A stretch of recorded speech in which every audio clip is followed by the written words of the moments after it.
कहीं ऐसा तो नहीं 2022 में फिर से चले और जयंत चौधरी उड़ जाए अब की बार? नहीं उड़ने का इनका तो सबको ज्ञान होगा, इसका ईमानदारी है भाई, तमाशा दिखाने वाले, अब सबको ज्ञान होगा इनका।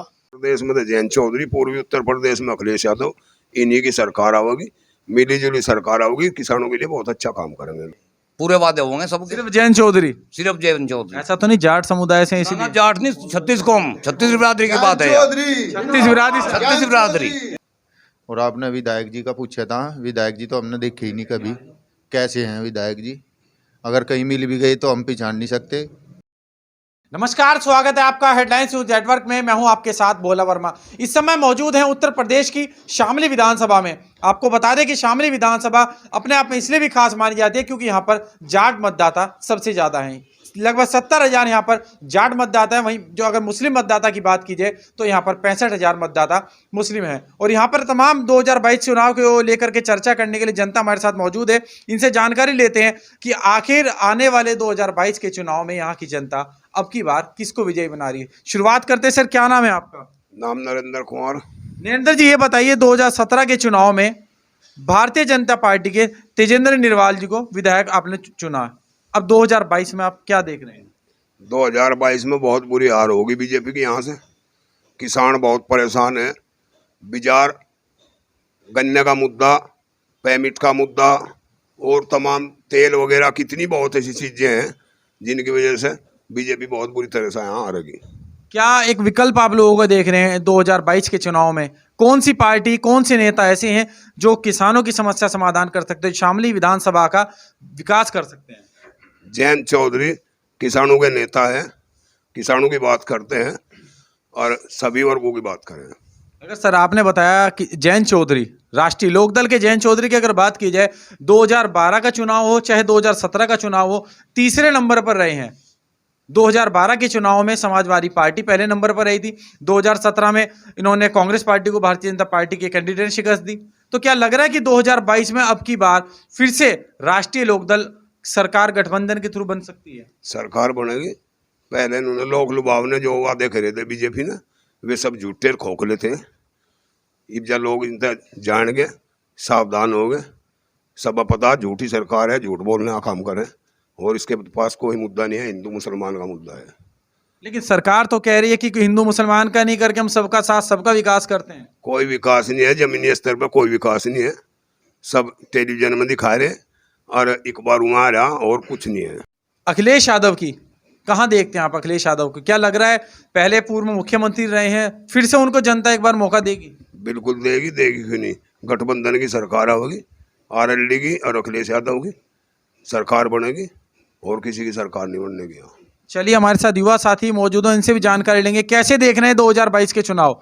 2017 में तो आपने भारतीय जनता पार्टी को काफी अच्छी जीत हासिल कराई थी। 2017 में तो बहक गए थे सब युवा, बड़े बड़े वादे हो रहे थे, सब नौकरी के, उसके रोजगार के सब, लेकिन कुछ नहीं हुआ।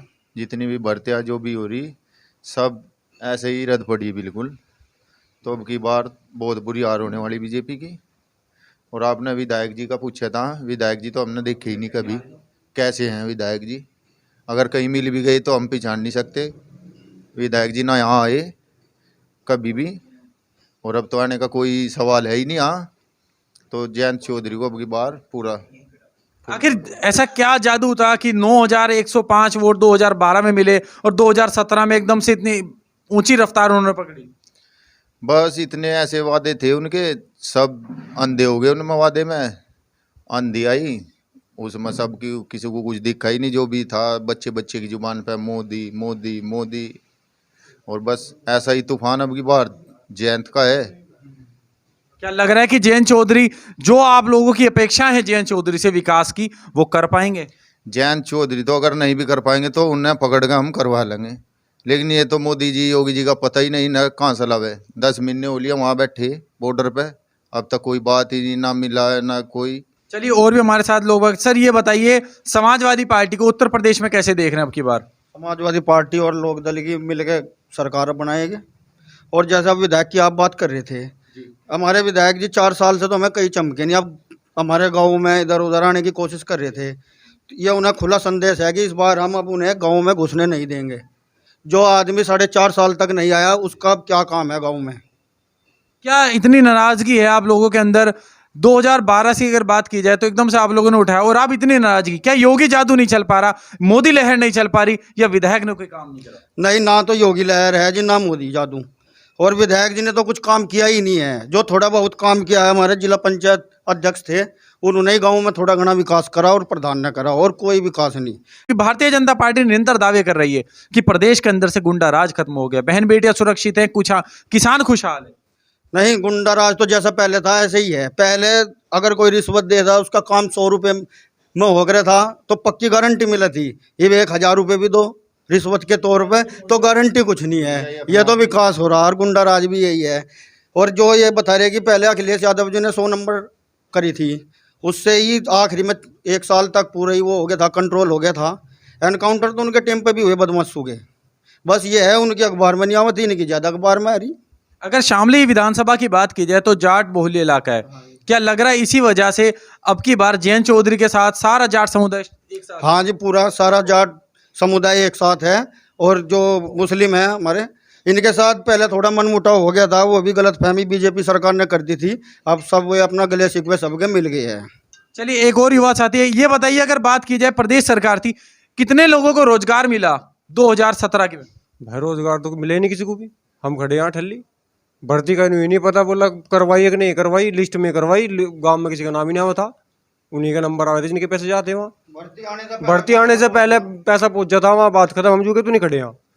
अखिलेश यादव की सरकार की अपेक्षा कितने रोजगार के अवसर दिए अखिलेश यादव ने, और जो योगी सरकार ने दिया? अखिलेश यादव के अवसर बढ़िया थे, भर्ती निष्पक्ष हो रही थी। इसमें तो भर्ती का रिजल्ट आवे, नंबर का ही नहीं पता लगता कितने नंबर है मेरे। अब मेरे नंबर हो 100, अगले के वो 50 वाले का नंबर है ना, 100 वाला करूँ बैठा। चलिए, बात करते हैं अरविंद केजरीवाल की। कह रहे हैं कि बिजली फ्री देंगे, पानी फ्री देंगे, सुविधा फ्री देंगे। क्या लगता है कि दिल्ली के बाद उत्तर प्रदेश में भी अपनी पकड़ बना पाएंगे? ना ना, उसका कुछ नहीं है, कोई उम्मीद नहीं है? ना ना, कोई उम्मीद। कैसे देखते हैं सर, आप बताइए। उसका यहाँ कोई वोट बैंक नहीं है। दिल्ली बहुत छोटा सा राज्य है, उत्तर प्रदेश बहुत बड़ा राज्य है। केजरीवाल को यहाँ कोई जानता नहीं, ना केजरीवाल का यहाँ कोई दिल्ला उठने का। प्रदेश में तो जयंत चौधरी, पूर्वी उत्तर प्रदेश में अखिलेश यादव, इन्हीं की सरकार आवेगी, मिली जुली सरकार आवेगी, किसानों के लिए बहुत अच्छा काम करेंगे लोग। चलिए जी, और भी लोग हमारे साथ हैं। सर, ये बताइए, क्या सही में ऐसा है अब की बात? जी बताइए। एक सरकार ने बोला कि एक मंडी एक देश। अब यहाँ पे जो जमुना का पुल है, वहाँ पे हरियाणा सरकार ने यूपी के किसानों की धान खरीद करनी बंद कर दी। और जाके अगर देखें ना, वहाँ पे तो 10-11 किलोमीटर तक लाइन लग रही। कोई भी यूपी का किसान हरियाणा में अपने धान नहीं बेच सकता। और योगी जी और मोदी जी ये सब कह रहे हैं कि हमने तो एक देश एक मंडी कर दी, कोई अपनी फसल कहीं पे भी जाके कहीं बेचो, 3 दिन में उसका भुगतान लो। जो ये जो मोटा अनाज है, धान है, इसके जो MSP है वो 1900 कुछ पैसे रुपये है। तो अब जो मंडी में जाके देखो, आप करनाल मंडी में आज 1300 रुपये में बिक रही वो। तो क्या लग रहा है कि 2022 के चुनाव को अब की बार किसान पूरा बदला लेगा इस चीज का? हाँ जी, बिल्कुल बदला लेगा, सब तैयार है। क्यों, इससे 17 से पहले या जब मोदी जी आए उससे पहले कहीं भी ऐसा नहीं था कि हम तो जैसा पहले भी हरियाणा जाते थे, आज तक किसी ने नहीं रोका। जब से बीजेपी सरकार आई, जब से ये अपना ठाए गए बॉर्डर पे रोक दिया, बस तुम रोको, पहले हरियाणा वालों का धान खरीदा जाएगा, फिर तुम्हारा खरीदा जाएगा, वो भी अगर ज़रूरत हुई तो कृषि जो कानून है इनका तो ये है बस। कैसे देखना सर, अब की बार लग रहा है कि बहुजन समाज पार्टी जो बिल्कुल विलीन हो चुकी है, वो दोबारा अपनी पकड़ बनाएगी? नहीं, बहुजन समाज पार्टी कहीं नहीं आने की यहाँ। कहीं नहीं आएगी। क्या लग रहा है अब की बार 2022 में? 2022 में इसका रालोद का सपा का गठबंधन है, नहीं की सरकार है। अगर गठबंधन नहीं होता तो क्या लगता है आपको? गठबंधन होगा, फिर भी सीटा होगी, जीतने के बाद में गठबंधन कर लेंगे, पहले नहीं होगा। आपको बता दें कि अभी उत्तर प्रदेश में सहारनपुर में अभी हाल ही में अखिलेश यादव आए, और उनके बाद जयंत चौधरी भी। गठबंधन की बात पर काय की विचार चल रहा है। अगर ऐसे में गठबंधन नहीं होता तो क्या तब भी जाट समुदाय रालोद पार्टी के साथ है या कोई अन्य विकल्प? नहीं, जाट तो इसी साथ रहेगा, रालोद के साथ ही रहेगा। रालोद के साथ? हाँ। चलिए सर, आप बताइए कैसे देख रहे हैं अरविंद केजरीवाल को, क्योंकि दिल्ली में तो उन्होंने अपनी बढ़िया सरकार बना ली। क्या लग रहा है उत्तर प्रदेश के लोगों को भी फ्री की बिजली, पानी और सुविधाओं को बता करके अपनी ओर आकर्षित कर पाएंगे? आकर्षित कोई नहीं होने का, उनका एक ये लुभावना वो है, इनका भी इस प्रदेश का पूरा नहीं पाट सकते हुए वो दिल्ली छोटा सा प्रदेश है जो वहाँ पर निभा रही है अपना वे। ऐसे वादे तो अखिलेश यादव भी कर रहे हैं कि अब की बार 100 यूनिट तक बिजली फ्री दी जाएगी। अखिलेश ने जितने वादे किए वे पहले पूरे किए, अब जो वादे कर रहे वे भी पूरे करेंगे वे। कौन कौन से वादे अब तक उनके पूरे हुए? उनके वादे के लिए गन्ने का भाव बढ़े, पेमेंट टाइम पे मिले, सब टाइम पे मिल चले। सरकार तो कह रही हमने 25 रुपए गन्ने की कीमत बढ़ा दी है। कितने साल में बढ़ाई ये पूछो। 5 साल में 5 साल में क्या पड़ा? और डीजल कितना बढ़ गया, पेट्रोल कितना बढ़ गया, गैस कितने की बढ़ेगी? कह रही है उज्ज्वला योजना में गैस के सिलेंडर भी तो बांटे गए। अजय बांटे गए, फ्री तो दिया, लालच में कहने लगे खरीद गए, फिर अच्छा इसलिए दिए गए। इसलिए दिया गया, बिजली फ्री दी गई, कनेक्शन फ्री दिए गए। अरे जब लोग है जब तो खंचे का वापसी है। क्या लहराई होगी कि 2017 में इतनी भारी संख्या में विधायक बने, पूर्ण बहुमत भी मिला। वे लुभावने चुनाव में वादे करे उन्होंने, हिंदू मुस्लिम लड़वा दिए, इसलिए वह लहर चल गई। कहीं ऐसा तो नहीं 2022 में फिर से चले और जयंत चौधरी उड़ जाए आपकी बार? नहीं उड़ने का इनका तो सबको ज्ञान होगा, इसका ईमानदारी है वे तमाशा दिखाने वाले, अब सबको ज्ञान होगा इनका। चलिए और भी हमारे साथ हैं। सर कैसे देख रहे हैं 2022 के चुनाव? मौसम तो आप बहुत देर से देख रहे हैं। देखिए ऐसा है, पहले तो सबसे मेन मुद्दा यहाँ पर जो है वो ये है कि जो है ना गन्ने का जो रेट बढ़ा वो बहुत कम बढ़ा। जिस रेशो में महंगाई बढ़ी, डीजल के रेट बढ़े या सिलेंडर के, और दूसरा आइटम जो पेस्टिसाइड है, जितना जो रेट बढ़ गए उस हिसाब से गन्ने का रेट बहुत कम बढ़ा। और जो 14 दिन में जो भुगतान होना चाहिए तो भुगतान नहीं मिल पा रहा किसान को। तो सबसे बड़ी मेन मुद्दा तो यही है यहाँ पे। क्या जो पूर्व की सरकारें रही, समाजवादी पार्टी की हो चाहे बहुजन समाज पार्टी हो, क्या उनके कार्यकाल के समय में किसान का गन्ना भुगतान समय पर होता था? किसी सरकार में समय पर नहीं होता। 14 दिन में सब कोई बोलता है भुगतान करने के, लेकिन करा कोई नहीं पाता। तो गवर्नमेंट को कोई ऐसी नीति बनानी चाहिए जिससे किसानों को 14 दिन में भुगतान मिल जाए। तो क्या लग रहा है अब की बार, अगर अब की बार भारतीय जनता पार्टी को जनता जनार्दन फिर से मौका देती है सरकार बनाने का, तो क्या किसानों की जो समस्याएं हैं, गन्ने का मूल्य हो, धान बिक्री हो, वो समाप्त हो पाएगी? अब देखिए, जनता तो जनता के ऊपर है किसको मौका देती है। आपका क्या विचार है अब की बार? नहीं देखो, ऐसा है, मेन मुद्दा क्या है कि सबके अपने अपने विचार है, कोई किसी के साथ है, कोई किसी के साथ आपका क्या विचार है सर? नहीं, हमारा विचार तो हम तो लोकदल के साथ है। राष्ट्रीय लोकदल के? हाँ, राष्ट्रीय। कहीं ऐसा तो नहीं जैसे मौसम आया, हवा चली और अब की बार फिर से योगी आ जाए? नहीं नहीं, राष्ट्रीय लोकदल के साथ है। राष्ट्रीय लोकदल की? हाँ। अच्छा, कांग्रेस पार्टी की अगर बात की जाए तो पिछली बार कांग्रेस पार्टी को उन्होंने पंकज मलिक को शिकस्त दी थी। क्या लग रहा है कांग्रेस पार्टी फिर से अपने आप आ सकती है चुनाव में?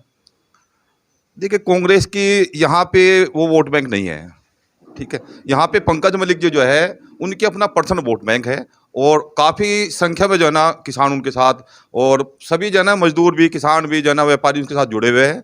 उनके अपने पर्सनल वोट बैंक है, न कि यहाँ कांग्रेस का है। अगर तेजेंद्र निर्वाल की बात करें तो उनका पर्सनल वोट बैंक था या सिर्फ योगी लहर चली थी और जीत गए? वो तो लहर में जीत गए थे। लहर में जीत गए थे। लेकिन अब की बार नहीं लग रहा है कि कोई लहर नहीं चलेगी। नहीं, ये तो देखो उन्होंने कितने विकास कार्य किए, जो विकास कार्य किए नहीं, लोगों से मिले नहीं, गांव में गए नहीं जी। तो योगी जी की और मोदी जी की लहर कहाँ तक चलेगी? भाई काम तो विधायक जी को करना पड़ेगा ना, वो थोड़े जितवाएंगे उनको आगे। तो लग रहा है कि अब की बार किसान जड़ से उखाड़ फेंकेंगे। हाँ देखिए। हाँ जी सर, क्या नाम है सर आपका? मेरा नाम प्रमुख सिंह है। प्रमुख जी, किसे प्रमुख बना रहे हैं अब की बार उत्तर प्रदेश का? जयंत चौधरी को। जयंत चौधरी, लग रहा है कि जीत हासिल कर पाएंगे? पक्की करेंगे। कहीं ऐसा तो नहीं 2017 की तरह फिर से योगी? क्या मतलब, कुछ मतलब ही नहीं पड़ता। यहाँ तो जो विधायक था तो काम मंदिर कर, जो एमपी हुआ उसका तो पता ही नहीं, जानता भी नहीं होगा, कोई नाम भी नहीं जानता उसका। प्रदीप क्या नाम है उसका कोई जानता ही नहीं। आज लोग नहीं आए यहाँ, दिखा ही नहीं। क्या कमियां रह रही कि भारतीय जनता पार्टी के जनप्रतिनिधि जनता से कमियां आया ना, मैं अपना पेट भर रहे, दूसरे को देख ही नहीं रहे, कहीं घरों में पड़े अपने मजे ले रहे। कह रहे योगी तो निरंतर जनता के बीच ही जुड़े रहते हैं। कहीं भी न तक आवे योगी यहाँ। कह रहे लगातार 1076 चला दी, शिकायत पोर्टल खोल दिया। कुछ नहीं, कोई समस्या नहीं है, कुछ नहीं है यहाँ। भाजपा तो कुछ कर ही नहीं रही गाँव में। आखिर कौन सी पार्टी करेगी अब की बार? आरएलडी करेगी। ऐसा तो नहीं समाजवादी पार्टी के अखिलेश यादव कह रहे हैं सब चीज फ्री कर दूंगा। हाँ तो कोई बात नहीं, अगर जहाँ जैन गठबंधन करेगा वहाँ जाएंगे सब लोग, पूरे वादे होंगे सब। सिर्फ जयंत चौधरी? सिर्फ जयंत चौधरी। ऐसा तो नहीं जाट समुदाय से इसीलिए? जाट नहीं, 36 कौम, 36 बिरादरी की बात है। 36 बिरादरी। इस समय हम मौजूद थे शामली की विधानसभा के खेड़ खरमू गांव की जनता की राय, जिन्होंने बताया कि आने वाले 2022 के चुनाव में अब की बार क्या राय। आप भी अपनी राय रखिए, साथ ही खबर को लाइक कीजिए, चैनल को सब्सक्राइब कीजिए। मेरे सहयोगी के साथ भोला वर्मा, हेडलाइंस न्यूज़ नेटवर्क।